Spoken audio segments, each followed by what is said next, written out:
महाराष्ट्राचं आराध्य धर्मचिंतन शिवाजी महाराजांचं पूजन मान्यवरांच्या हस्ते या ठिकाणी होत आहे। छत्रपती शिवाजी महाराज की जय। छत्रपती शिवाजी महाराज की जय भवानी, जय भवानी। राम कृष्ण हरी, राम कृष्ण हरी।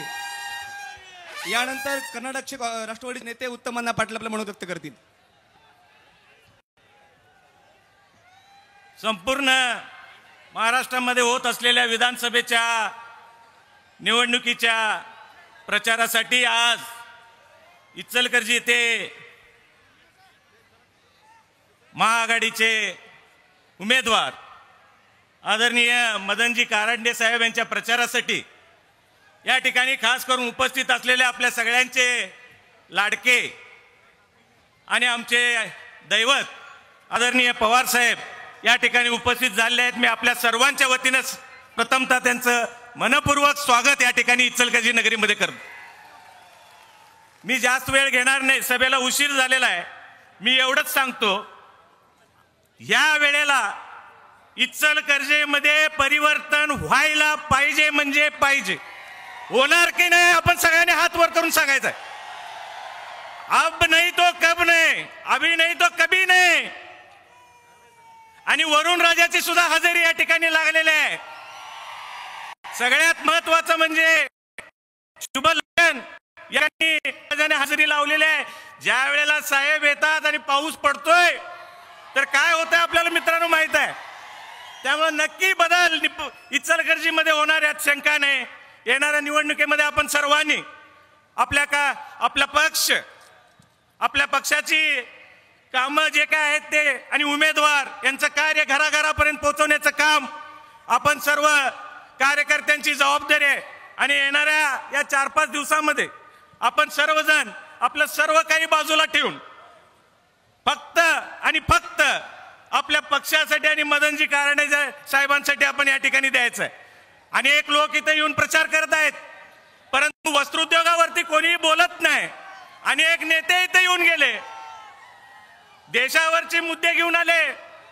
ही निवडणूक राज्याची आहे, राज्याच्या जनतेची अडचण काय साहेब तुम्ही बोलायला पाहिजे। मला पावसात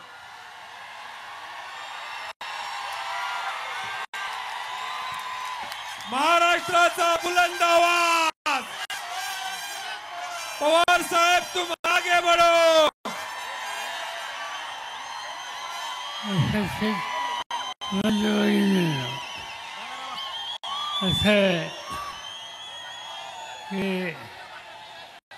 महाराष्ट्राच्या विधानसभेच्या निवडणुकीसाठी आपण या ठिकाणी एकत्र आलो। ही निवडणूक महाराष्ट्राच्या भविष्याची निवडणूक आहे।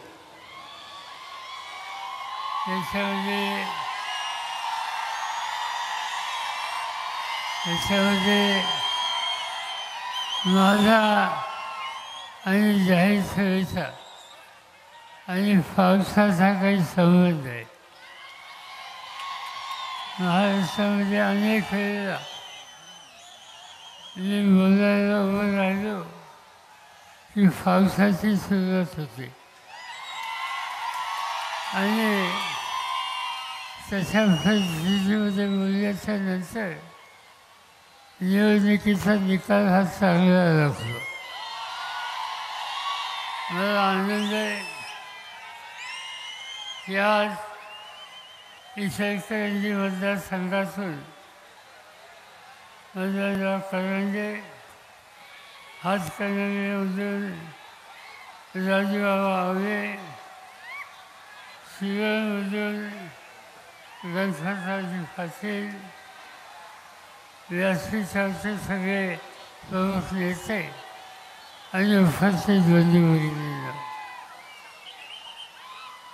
मध्यंतरी देशाच्या लोकसभेची निवडणूक झाली।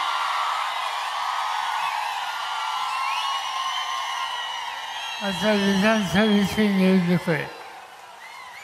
या निवडणुकीमध्ये महाराष्ट्राचा कारभार कुणाच्या हातामध्ये यायचा याचा निकाल आपल्या सगळ्यांना घ्यायचा आहे आणि ज्यांच्या हातामध्ये आपण महाराष्ट्राची सत्ता आहे त्याचा 5 वर्षाचा अनुभव बघितला तर आज इथं सत्तेमध्ये बदल केल्याशिवाय पर्याय आपल्या सगळ्यांच्या समोर नाही आणि तो सत्तेमध्ये बदल करायचा असेल तर महाविकास आघाडीचे उमेदवार मोठ्या मताने विजय करणं आणि महाराष्ट्राच्या राजकारणात बदल करणं हे ऐतिहासिक काम उद्याच्या 20 तारखेला तुम्हा सगळ्यांना करायचं आहे आणि म्हणून महाविकास आघाडीच्या उमेदवारांना मोठ्या मताने तुम्ही विजय करा.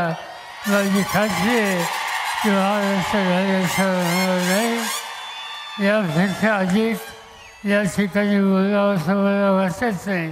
भर पावसामध्ये तुम्ही या ठिकाणी आलात आम्हा लोकांची भूमिका समजून घेण्याची तयारी झाली त्याबद्दल तुम्हा सगळ्यांना लाख लाख धन्यवाद देतो आणि माझे 2 शब्द संपवतो.